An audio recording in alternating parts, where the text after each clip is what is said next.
Political Free Agents podcast, and we're back for our Sunday episode.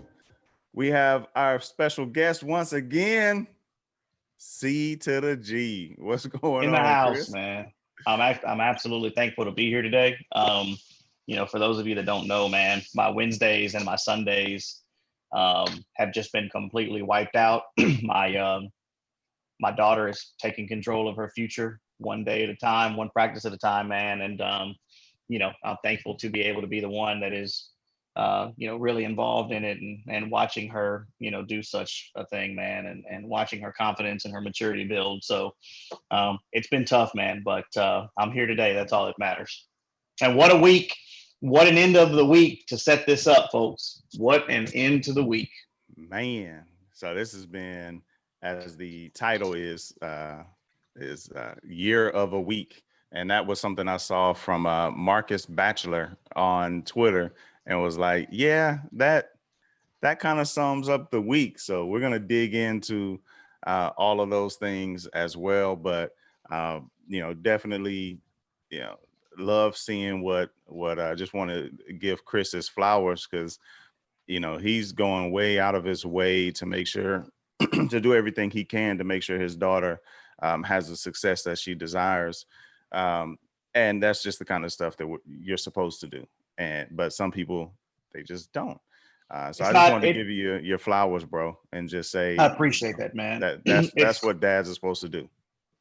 It's not an easy thing, man. The MVP of the whole thing, we got to support him yesterday, was Colton. He had his first soccer game. Everyone got to come out, and it's been great to see that he's really supported Lauren, and I think he realizes what she's working towards.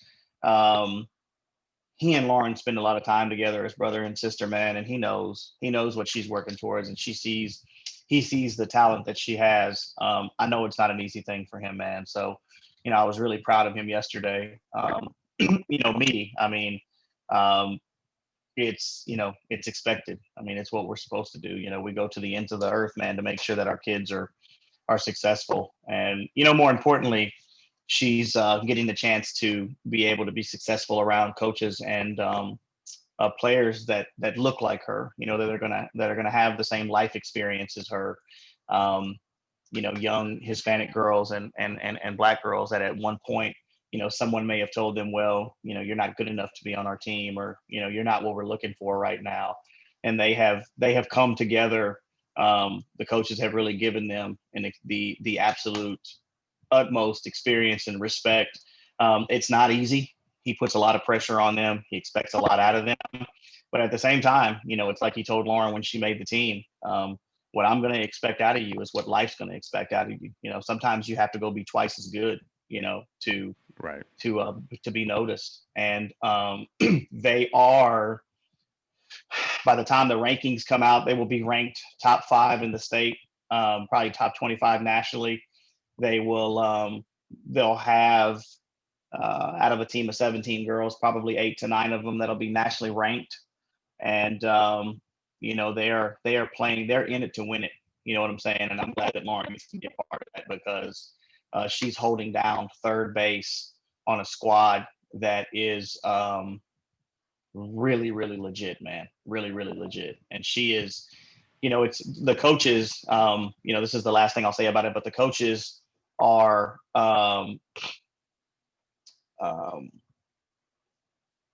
they're putting them in this position. But the one thing that I like about it, man, is they play the best schedule, they play on the best fields, and they promote the absolute heck out of them. So Division I coaches can't talk to players directly, but we've got a lot of surrogates around us that have really helped Lauren be noticed, that help her. I do so much film editing, and it's not, for Facebook and for family and friends. It's for everything that's going on in the background. And over the past 2 weeks, she's had some really good tournaments, some amazing defensive plays. There's a lot of people that, have told me they consider her one of the best gloves and arms in the entire 2024 class nationwide. And her Twitter account, man, has just absolutely blown up. So she's gotten, in the past week, the head coach of NC State follow her, the head coach of Duke follow her.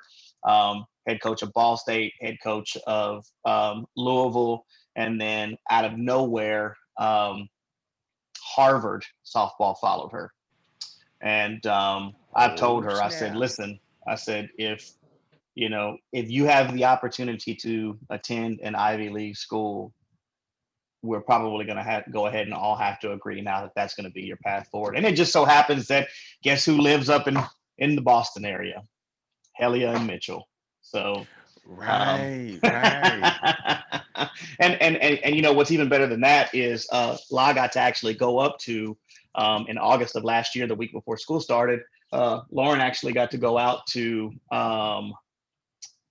Massachusetts, man, and be on the UMass campus, be on the Harvard campus, and really see what that life was like.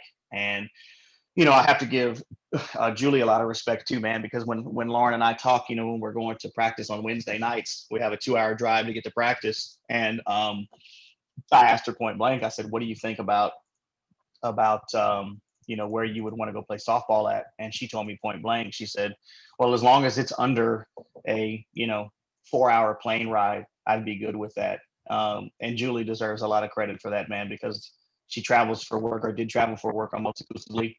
And seeing her, man, set that example for Lauren, it just goes to show her that anything's possible. Without a doubt, bro. Without a doubt. And, I urge everybody, if you're watching and you're interested, you like softball, if you just want to support somebody, go check out Lauren on Twitter. It's Lauren Garza 5 on Twitter, and it's Lauren with a Y instead of an E before the end. So check it out. She's dope. I've always called her, or not always, but, in the last several years, I've been calling her MVP, because like we went to a tournament in Dallas, and I mean, she just always puts bat on ball, and she's on point when it comes to just being able to get to the ball and make plays on defense. So it's amazing to watch her, man. She's definitely dope. She's dope. And she ended up the MVP of that tournament too. There were 64 Yeah. teams, and she ended up the MVP of that tournament, man. It's this is, hey man, I know John and I, we've talked a lot about this, especially for Refugio County folks. Um, I know it's easy to get caught up into the hype when it comes to playing in something that has a legacy or a tradition or whatnot, but ultimately um, you have to figure out how to use that tradition as a springboard for yourself. Refugio has and commands a lot of attention just because of who they are, who their coaches are, how many state titles they've won, et cetera. But if you don't use that to your advantage and you're only looking to play on Friday nights, you are going to be ill prepared to take that next step. And it's one of the things that really bothers me about Refugio ISD, man, is I've always felt that they only prepare their kids to go play on Friday nights and play in football into December.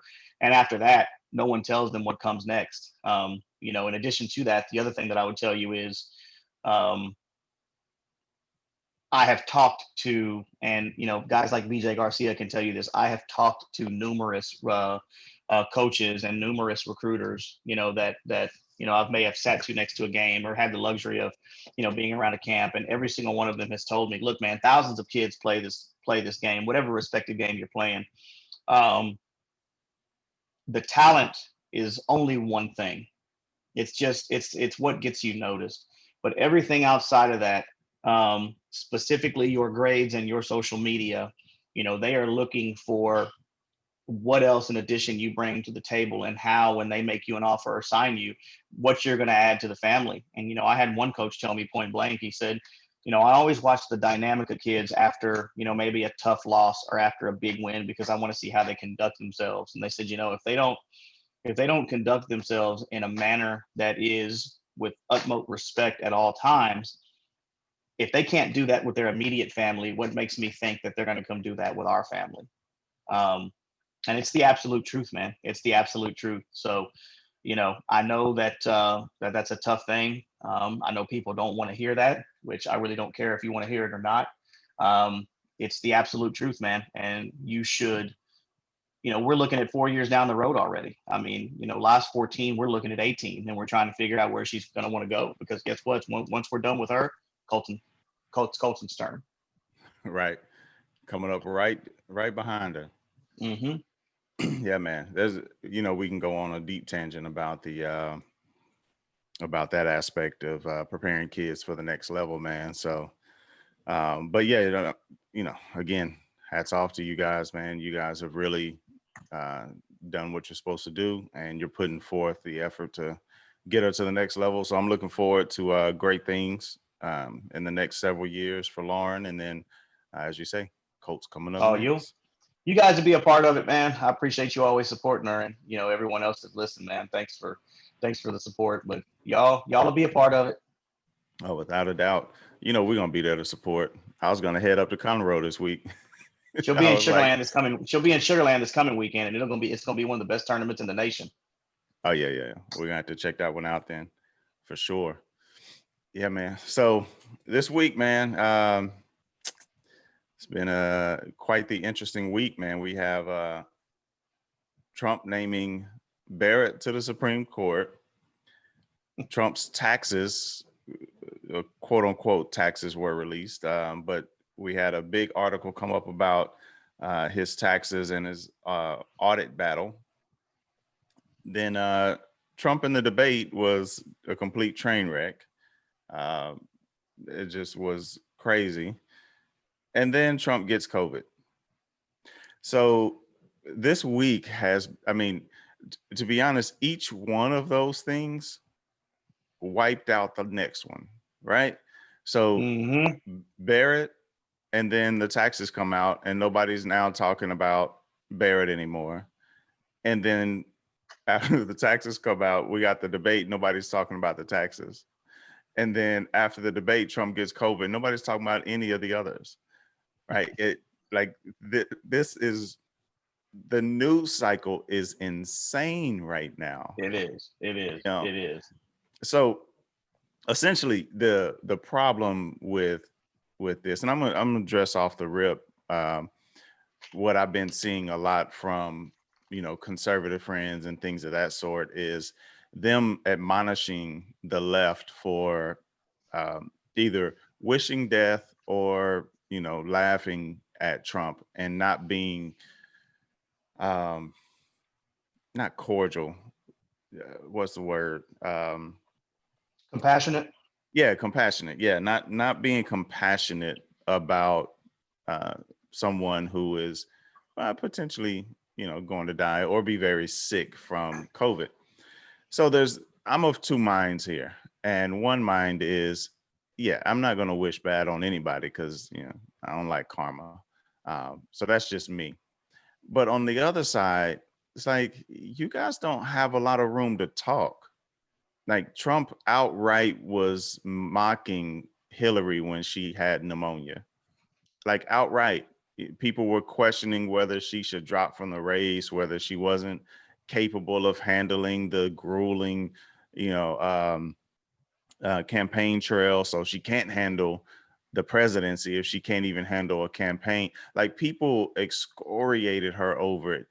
I mean, if you don't believe, I mean, you can just go look. If you don't believe people on the right have wished death on Hillary, of course they wished it on Obama. Before he even stepped foot in the Oval, they hung a effigy of him and burned it. Like, I mean, the right has been completely without compassion. Shoot, take Ruth Bader Ginsburg. Before she passed, you don't think they were sitting there I've seen it. They've been posting about her dying because they wanted to fill the seat.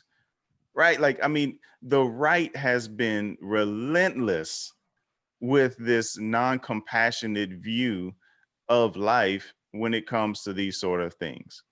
Trump himself, when you talk about 200,000 people have died, he said it was too many, those sort of things. And he said, it is what it is, right? Like, so there's all these angles about not having compassion that when the left takes off and doesn't show compassion, I'm like, look, man, fair game, right? Like, that's not me. I'm not going to do it, right? But fair game. Don't sit here and cry foul because now you're the side that needs the compassion and you're not getting it. I just I just don't follow that thinking. And especially like all my Christian brethren who are out here, we need to be praying for, okay, cool, you pray, man. Don't be mad because other people aren't praying, right? Like you do you.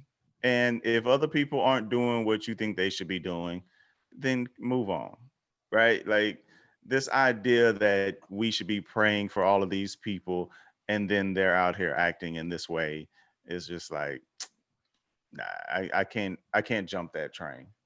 So I understand both sides of the situation in this, but I'm not gonna sit here and play like the left is some villainous group of people that the right is not. So have you seen any of those sort of posts, Chris? You know, on Facebook, it's actually kind of funny because Facebook seems to have kind of died down a little bit. The individuals who were all up in arms about, you know, Ginsburg dying, which is kind of funny because Ruth Bader Ginsburg doesn't work for you. She works, and the court works for the rule of law, period. End of story. They don't work for a single party or individual. They work for the rule of law. In theory, that's how they're supposed to work. So, the fact that they want someone on their quote unquote team, so to speak, is absolutely ridiculous. Now, the other part of that is how I'm going to try to say this as clean as possible without having too strong of an opinion on it. But from the beginning of the pandemic and the way that they acted and responded was nothing short of childish. It was absolutely childish. The way they got medical supplies to hospitals was absolutely childish. They came up with this idea that quote unquote blue states and red states, were having a different set of issues because, blue states were Democratic ran states and they were getting what they deserved. Um, the rabbit has the gun now, and it's like my boy the Biz used to say, it ain't no fun when the rabbit's got the gun. Right. Don't come looking for the same compassion that you've refused to give everyone since the beginning of the pandemic. Well, I don't know anyone who's died. Oh, well, the death rate's only 2%. Well, guess who might be in that 2% death rate now? His name is Right. Donald J. Trump and everyone else around him, because they were too stupid to have their own thought processes. And they were willing to sacrifice everything else to be in the limelight with him and be in that stratosphere. Everything that Donald Trump has ever touched has either lost its value, died, gone bankrupt, completely disappeared, corrupted itself, whatever you want to call it. This is absolutely no different. I absolutely find it hilarious because this was not only foreseeable, but it was preventable.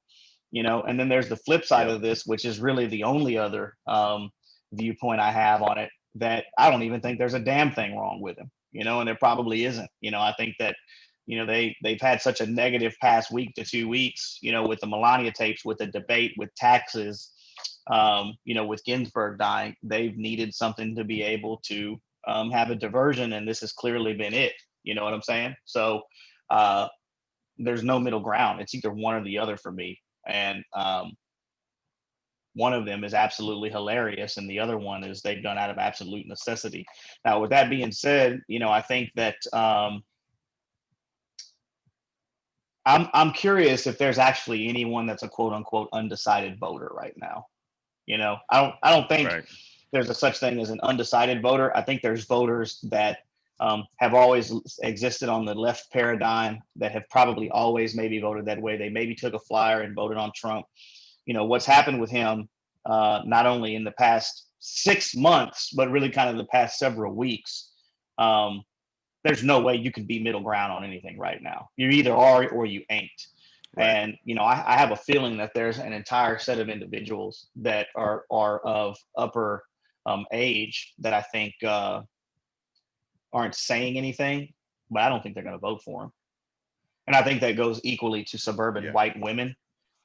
Suburban white women and white men to some extent. So I think that I think they're going to be in for a surprise, if nothing's been tampered with. For as much as you're seeing the uh, you can't just go out and vote. I mean, literally, you should be able to walk out and just go out and vote. You saw what Governor Abbott did the other day. Yep. He's absolutely so afraid of the fact that there's going to be this massive turnout for absentee mail-in balloting, that they have closed the ability to have multiple or multiple drop-off places to drop off your ballot. And then even then they want these poll watchers, so to speak, which I find is absolutely disgusting, because it's a form of an intimidation and violation of people's rights. Yep. If it turns violent and one of those poll watchers gets shot or some type of violence erupts, I'm not going to be surprised one bit, because this is a situation of their own making that once again they're going to try to play the victim in, much like they're doing with Trump and his sickness or whatever he has. So I think that's so you touched on a few things there, and I think that it's important to note that it's very likely and highly possible that these quote unquote poll watchers, which by the way, it's not legal, that these poll watchers are actually gonna show up with guns, right? Like it's very possible that that could happen. And if you don't think that's an intimidating fact, like we grew up around guns, so we're comfortable. We don't care if we see somebody holding a shotgun necessarily, unless it's pointed at somebody or being handled carelessly, right? Like we're not really tripping on that level, but we will keep an eye out, like, why this dude got a gun over here at the polling place, right? Now imagine somebody that doesn't like guns or has a fear of guns that are trying to go vote, but there's somebody around there with guns. Like, I'm not saying that they'll be brandishing guns or, putting any fear mongering out there. I'm just saying that it's very possible that something like that could happen, right? Yep. Because, I mean, especially in gun toting states, it's highly likely that somebody will have a gun there, right? And so, there is a likelihood of some confrontation if these people are there. And I mean, what are they going to do? Watch people walk in and out of the building? You can't go in and stare over their votes. You can't ask them anything about their votes, right? Like you can't do anything. Like there is, it's completely useless, right? This is nothing but red meat Trump is throwing out because he's always the victim. I've never in my life, and there's no conjecture here, I've never in my life seen somebody be such a victim.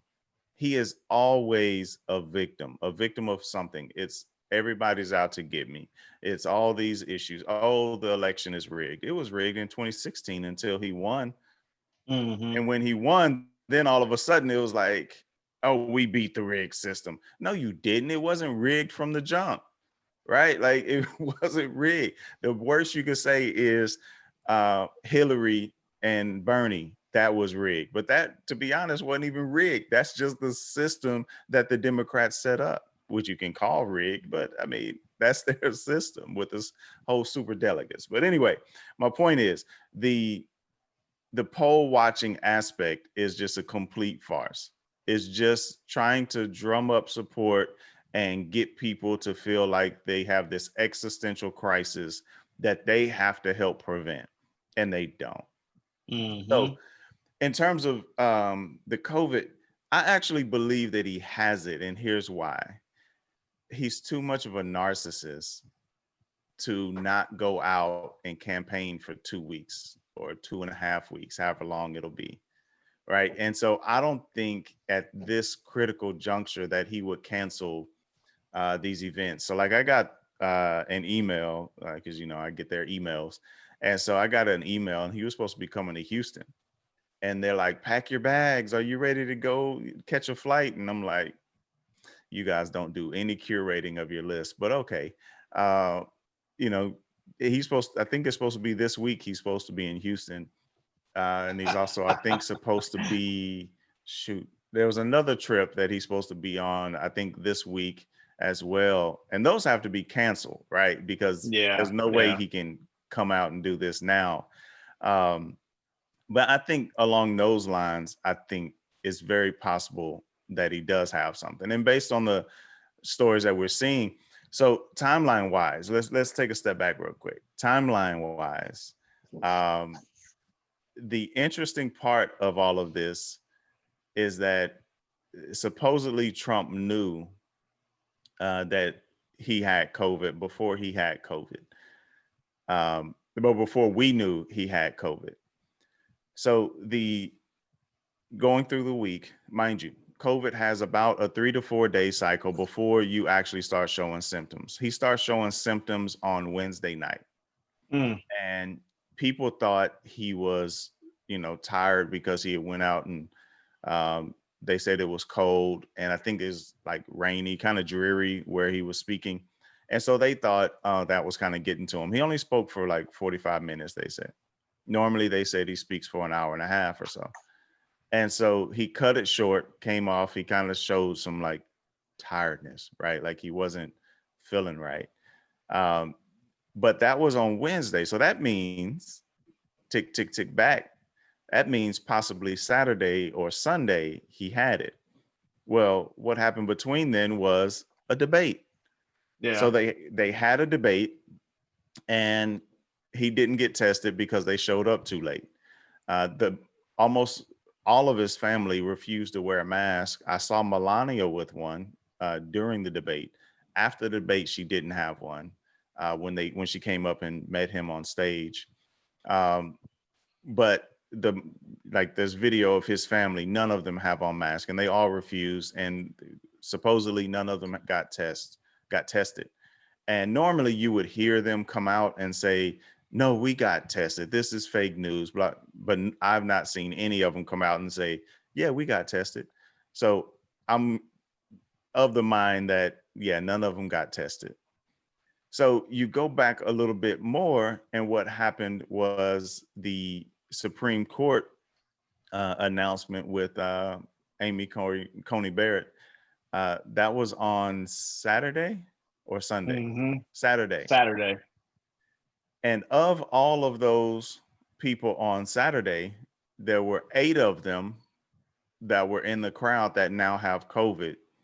And it seems like every day since Wednesday or Thursday, every day we've been learning of more and more people who have it. I mean, Chris Christie has it, Kellyanne Conway, I think his chief of staff has it. There's like Republican senators who have it.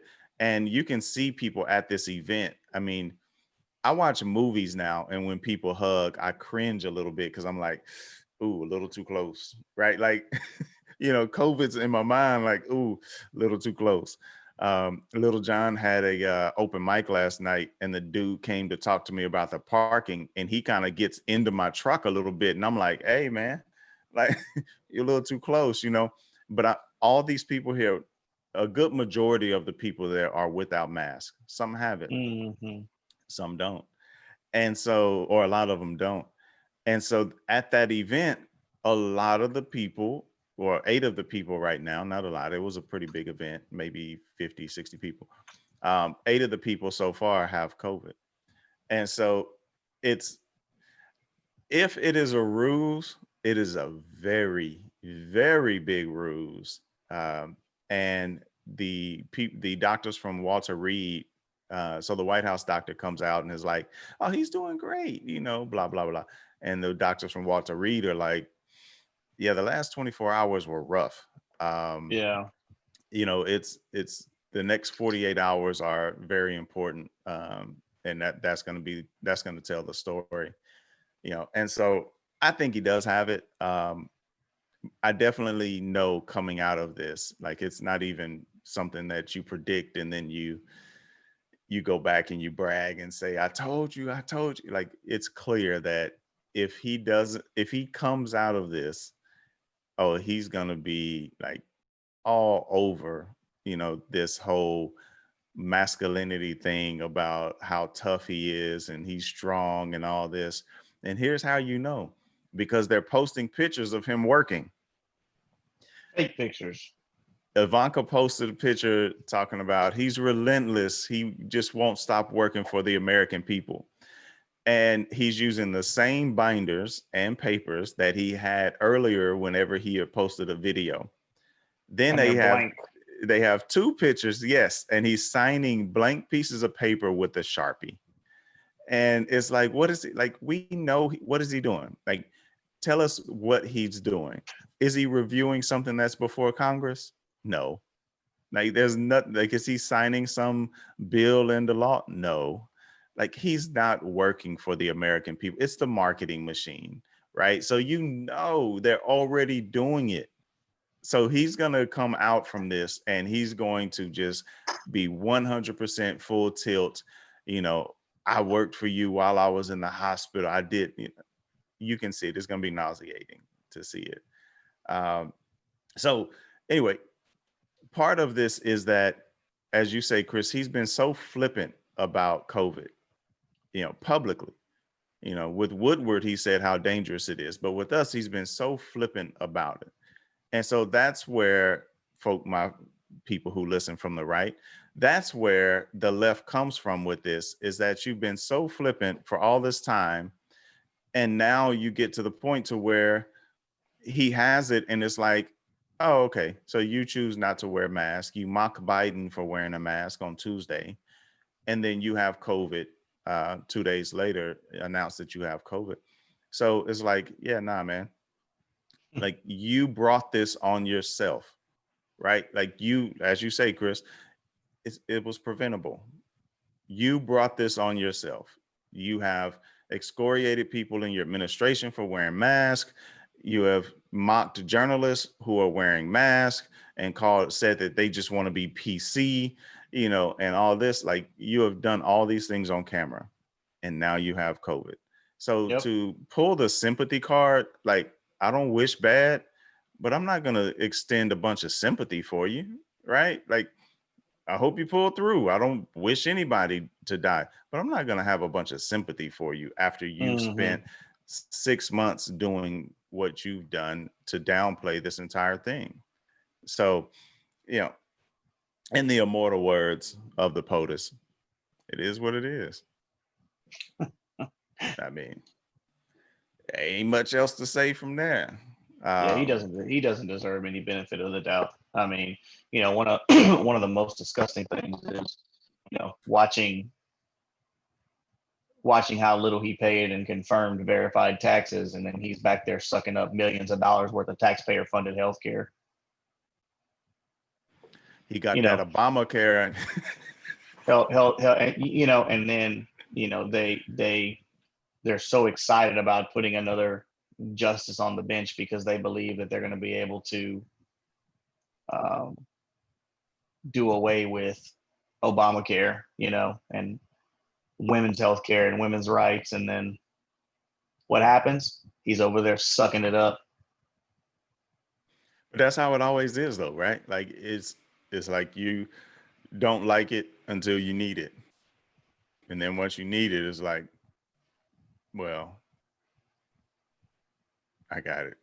Like, and then he's gonna go right back to try to get rid of it, right? Like, the only reason he wants to get rid of it at this point is because it's Obama. That's Mm-hmm. really it. Like, the individual mandate being gone, great.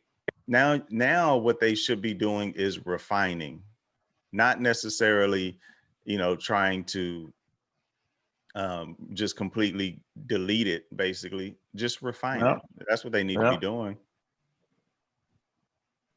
Yep. I agree. I Yeah. agree. So, But refining it still means that it's not solely his whim. So guess what? right. They've got to completely do away with it and then create something, which I've been hearing that they have this plan that's so much better for the past 12 years or 10 years or whatever it's been. They ain't got a damn thing planned. Yeah, it's been 10 years that they've been saying that they had a better plan. And it was just when Trump took office and they were like, all right, it's time to do healthcare. And they sat around like, um, do you know what to do? And like, they just were like lost. They had no idea because they never expected to be in that position. So they never had a plan. All they did That's was right. campaign, They said we have one, but they never actually had one. And that's why I liked that Biden called him out on it on Tuesday, because he kept saying that, I got this plan. And, Biden was like, you don't have a plan. You never had one. You still don't have one.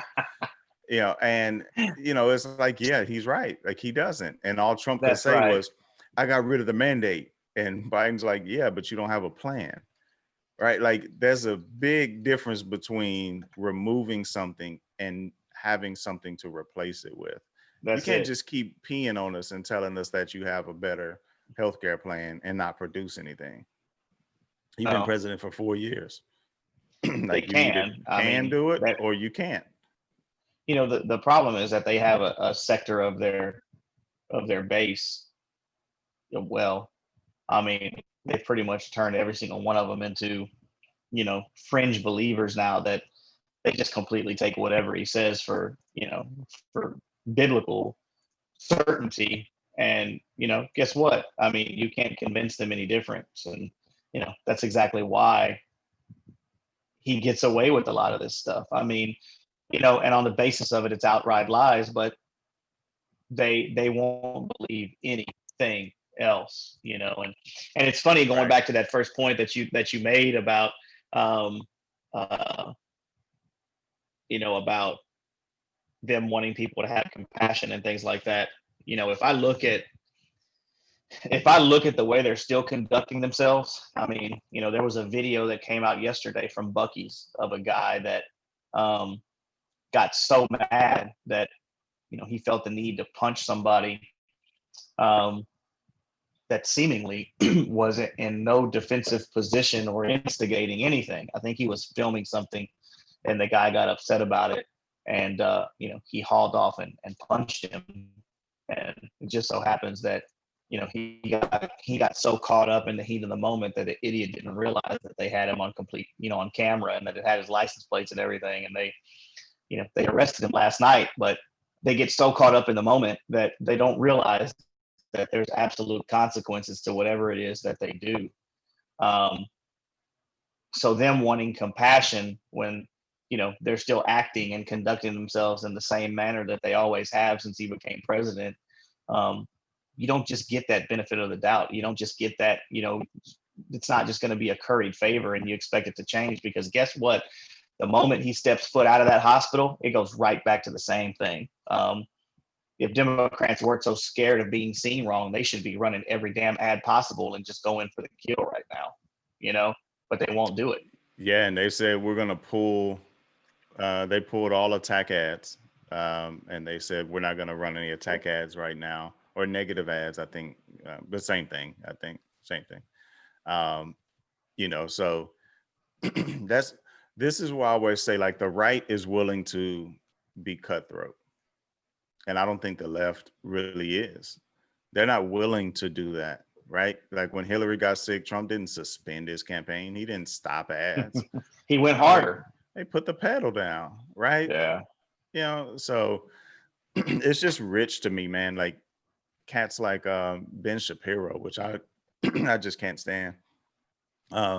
He's out talking about how bad the left is, and he basically has, uh, like, he had tweeted before about Trayvon Martin, talking about he'd be 21 if he hadn't beaten a man's head into the pavement before being shot, right? Like, these are the type of people. One cat was talking about Chrissy and John Legend losing their child this weekend to a miscarriage, and then gonna come out and say the worst of humanity is in the Democratic Party, right? Like, these are the kind of people, like, the hypocrisy has no bounds, right? And I always tell people, like, your political party doesn't make you righteous.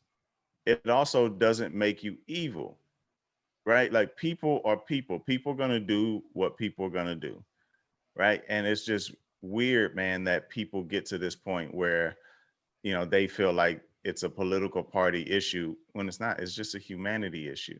And that's all it boils Why you down should to. turn the TV off. Turn the damn TV off. Quit paying Just attention saying. to it. I mean, you know, you got no better proof this week than the fact that this guy, seemingly paid $750 worth of taxes, and guess what? You know, he's telling folks that he's going to do away with healthcare, but he's using the exact same healthcare for him, his wife, his kids, all of those around him, the senators, the elected officials that have been, they're supporting, and they don't give a damn about you. I mean, they're not coming to save you. They exist, in a echo chamber to where they really only care about themselves. I mean, if they would actually look and see who this stuff was gonna, who this stuff was gonna affect. I mean, when you look through the entire South, most of those people are indigent. I mean, they've convinced people that it's going to affect, um, immigrants and people who don't pay health care, and it's going to take a burden off of the hospitals, and taxpayers aren't going to foot the bill. But everything about that is a lie. It's a lie. Just wait. If indeed it does happen, his people in the South are going to be in really big trouble. The crazy thing is there's like such a large correlation between, you know, pretty much poor people, right? But they've made it to a point where they have gotten people to believe that there are segments of poor people that are different, right? And so, like the years ago, there was the hillbilly elegy. That was an article that I believe turned into a book. And so like it's like all of these segments they have convinced are different, right? Like you're Mm. not the welfare, hood chick who's sitting over here living off the government, but whenever you break it down and you look at it, it's like, well, no, you're getting assistance too. You just don't live in the hood, right? Like there's the comparisons between these groups are like not even that different that it's shocking how well the marketing machine has worked to convince them that they're not like those others, right? Yeah. The otherism of it has just been uh, pretty fascinating to me. So you brought up Trump's taxes. I'm going to share this one graphic real quick. And so Trump's taxes, before I share that real quick, um, Trump's tax has been a big story. We hadn't even touched on it much at all, other than just kind of mentioning it in passing. But his taxes, basically, the big story that people are latching onto is he pays $750 in taxes. And that was an improvement on some years because it was zero a lot of the other years. And so essentially, these taxes are because he has so many losses. And so there's a large breakdown, and I don't know if we even have time to go through a full breakdown today. We should cover But that in the Wednesday episode. yeah, definitely. But I wanted to show this one graphic, right? Because this graphic here kind of illustrates his income and his uh, losses over, I guess what's this, 18 years. And I think that people are missing, they're focused on how much he paid and how much he's in debt, which is very important. Um, but they're not looking at this bit of a shell game that's going on, where he has these losses that are minimal, and then all of a sudden he's just sinking money down here into, golf courses and things like that. And I think what people are missing from this entire thing is that basically the tax situation that's happening, the reason why, and this is what the right is missing here. I think the left is missing the deeper details because they're focused on the lack of money he's paying in taxes when Mm. everybody wishes they could pay less, right? But the fact that he's indebted to so many people, and the amounts that he's indebted to them when they're coming due, and how he's shifting his money around is very important. I think those are the more important pieces of it, even to the tune of the fact, like, he had that 73 or 72 million dollar refund, and then from that refund, he's been basically in this review process. Well, guess who does the review process? Congress. There is a group in Congress that specifically reviews any return over $2 million. It never goes for years, but they've been looking at this $73 million return for years. Well, what do you think happened before he became president? What was he doing? He was lining pockets, right? Mm-hmm. So he went from being a part of the swamp, where he was helping, fund people and pushing money in certain ways to tend favor, to leading the swamp, right? And so now I don't know if that 72 million will ever be, even if they do find that he owes the money, I doubt they will even rule on it at this point, because it's too political, right? So there's a lot of nuances to this entire tax thing that, people just, I think, aren't missing. And because of all the other stories, uh, it's been a pretty, it's been a pretty quiet, situation since all these other things came out. Mm-hmm. Um, but it's going to be interesting to see. I think it's one of those things that, it's kind of swept under the rug right now. But if people, let it continue to be swept under the rug, they'll happily leave it there. But I think there's some people who are actually, uh, going to hold on to this. Yeah. I'm pretty sure they're going to hold on to this one, and they're going to keep this energy going. So, last topic. What do you think this does to the election?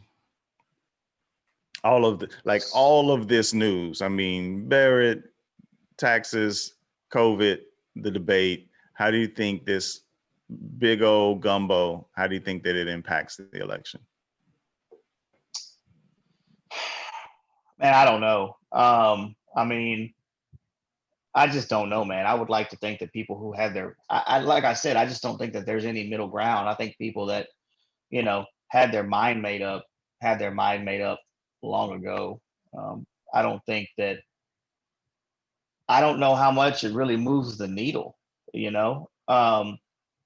In theory, I'd like to think it does, but I mean, again, what are we, what are we looking um, what are we looking for? What outcome or, are people looking for? I mean, I would have to think that, you know, I would have to think that folks had their mind made up already. I might be completely wrong.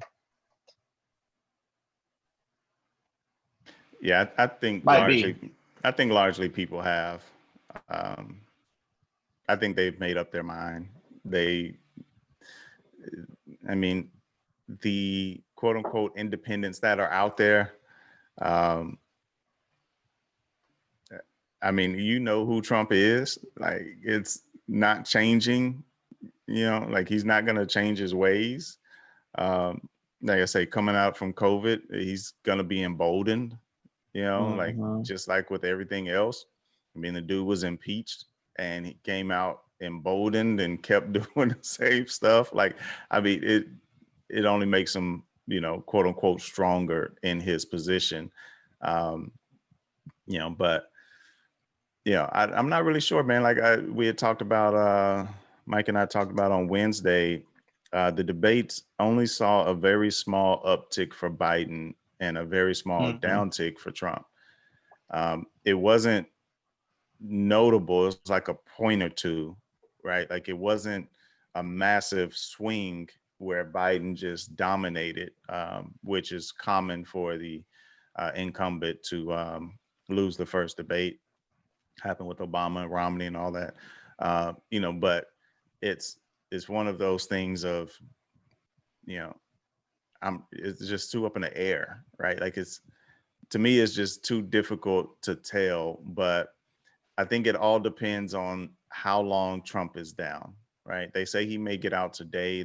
He was getting started on some steroids, I think a steroid shot or something. I just saw a headline earlier. I didn't dig into it.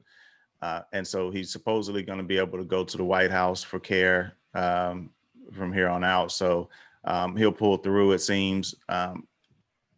But how tough was this on him, right? Like they took those pictures 10 minutes apart, making it seem like he was just working throughout the night sort of thing. It was at 5 p.m.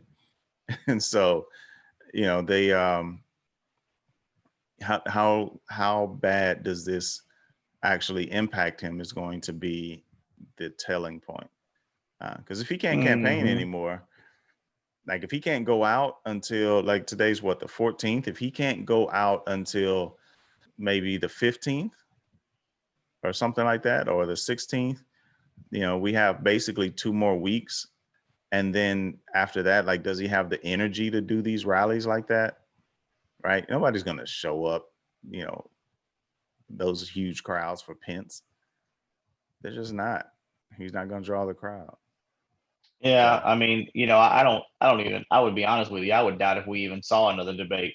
Quite frankly, I mean, at the point, and that's what I'm kind of getting at. At the point that it didn't move the needle at all, um, you would kind of have to think that Trump and them are going to look at that and look at they'll probably do more rallies than anything, and they're going to look at it and they're going to say, well, then what's the point of us even doing another debate? And that they probably don't do one, or several or whatever. I don't even know what else was left, but that's a right. totally plausible outcome that they do no more debates. And I mean, it doesn't help either one of them. It wasn't like, of course, Biden didn't actually have a chance to really say anything, but because they just turned it into full chaos up there. But I mean, at the point that it's not benefiting him either, you know, I think people are just quite frankly tired of politics in general. Yeah. You know, um, I think they're tired of politics in general. I think they're ready to move on. Folks are going to go vote who they're going to go vote for, and that's that. It's pretty simple. Now, the other part of that too is, it's just like, and I'll close with this, but folks were saying, well, Trump, quote unquote, won this debate the other night. Like, bro, you've been sitting at home for 6 months. Most people are unemployed. A large portion of people are unemployed, especially in the oil and gas industry. They've taken pay cuts. They're not getting bonuses. They've lost their health care. Their kids are at home. Their kids are struggling with school. People have gotten divorces out of it. Um, I don't think anybody really give a damn who won that debate the other night. You know what I mean? Whatever prefaced that for the prior 6 months Right. is, you know, and this notion of, well, it happened in a democratic state. Why should I care about it? I mean, you live in the United States of America. You're not president of selective states. You're president of the country. Um, again, you don't get the benefit of that doubt. And I think it's absolutely glorious to watch that cell phone from individuals who want the benefit of that doubt, because you damn sure ain't getting it from me. Yeah, no doubt. And I actually did hear a plausible reason. Like Mike and I were talking, and I was like, I just can't believe Trump would actually, or Trump's team would have that be his strategy of being so aggressive. But I heard a plausible reason for that. Not to go back through the whole case, but essentially, if um, if Trump, I mean, Biden has that stutter, right? And he fought that stutter his whole life. And Yeah. whenever you interrupt people with a stutter, it makes it difficult for them to get their thoughts together because Yeah. they're already working hard to get that one thought out. When you're interrupting them, more thoughts are coming, and it causes like this chaos mentally.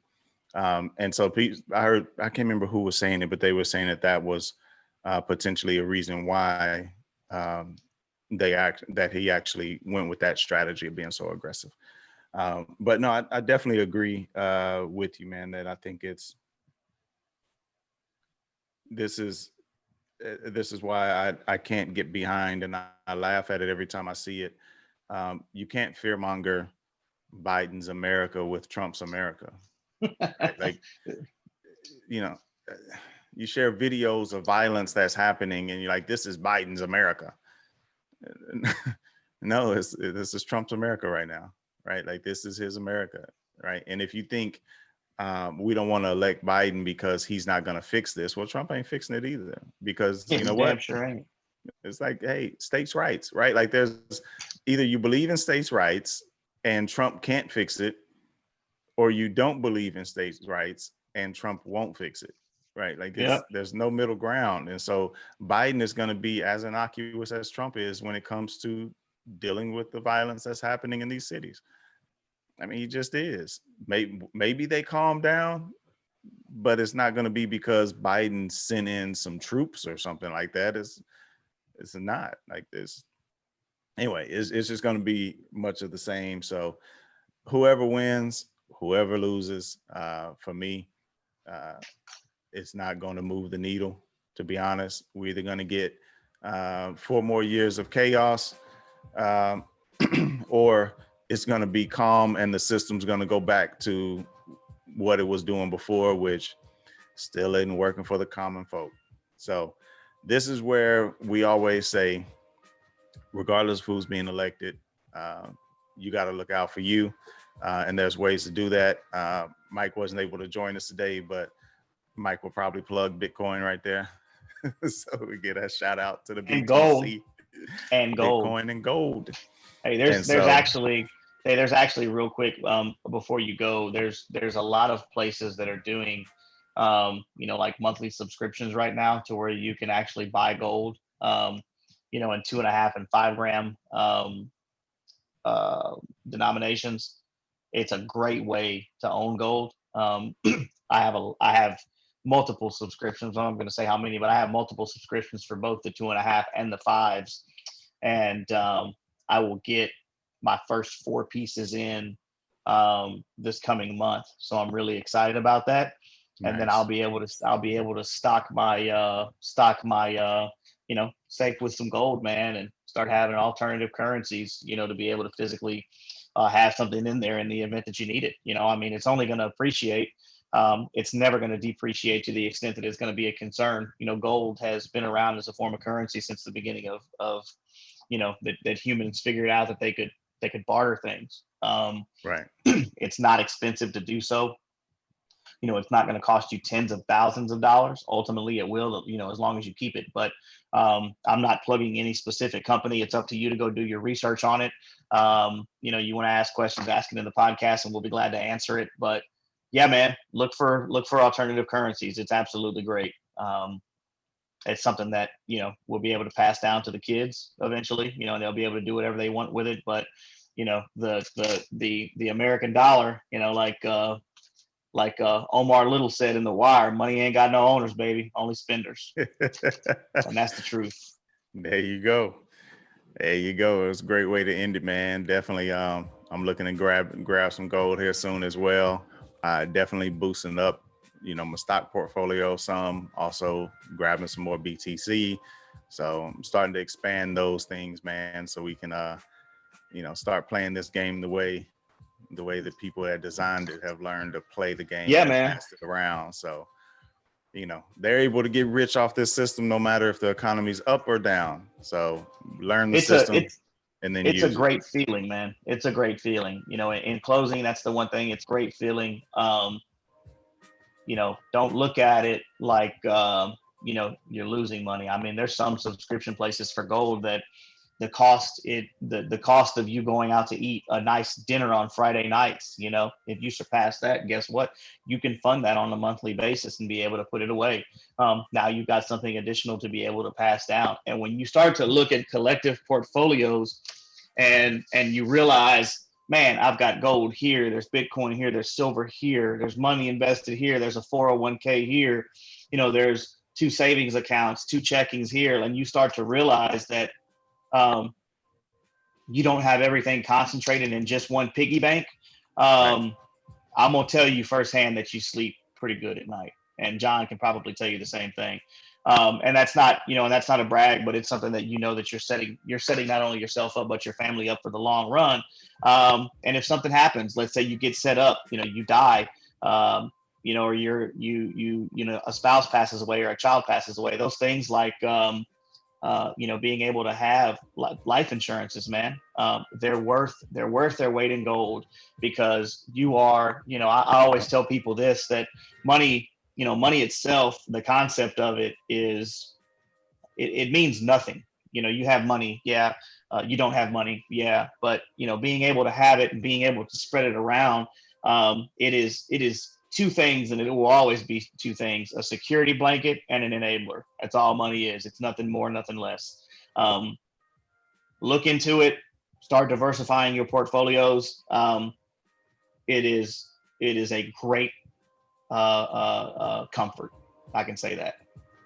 Yeah, without a doubt, man. And if you just think back to the '08 crash, when that happened, you heard all the stories about people with 401ks losing their life savings. Yeah, man. Why was that? Because that's where they had all their money, was in that one bucket. So there's And definitely I'm more broke, buckets so out if you, here. I'm broke, so if y'all need any advice, ask John. Don't ask me. Shoot, I try to keep myself broke too. Try to keep the bank account looking low. The one main account stays low. Let's put everything Low, else bro. People somewhere think, else. hey, man, people think it's crazy when you go over there and that card get declined. You'll be like, well, you know, and Guess I've I had ain't it got happen it. too. I guess I ain't got it. You know what I mean? And I ain't you about to have to go live dip that way, anywhere man. either. No, Yeah, you have to, man. You have to live that way, because I tell you it's a what, mindset. it's a very easy thing to, I've been there, man. I mean, where you've had thousands of dollars in the account, and you look up in a month later and you'd be like, dang, I ran through 15 grand. Like, you know, just keep yourself broke, man. It's the best way to keep yourself honest. Yeah, yeah. I always tell people it's easier to manage money when you're broke, Yeah. because you ain't got but so much. It's just finite. But when you got a little extra money, it's very easy to just go out and just spend and spend and spend. Next thing you know, you spent $400 on fast food in a month, and you like, what are we doing? Like that sort of thing. So we are the Gas too, political free man. agents, man. We do this thing every Sunday, and we're going to start doing it on Tuesdays at 7 p.m. So Tuesdays, 7 p.m., Sundays at 2 p.m. This week, though, we do have the debate. So I'm not sure. We'll talk about how we want to do that. We'll post it out on social media. So you can find us everywhere at PFA Podcasts, Instagram, Twitter, Facebook. Visit us online at visit us on our site at politicalfreeagents.com, and you can get the links to all the social medias. Click on the YouTube, hit the hit the like button and the subscribe, so that way you know when we go live. We do video every week, and you can catch us everywhere podcasts are. So we're even on Amazon Music now. So check us out. We're the Political Free Agents. Stay politically free.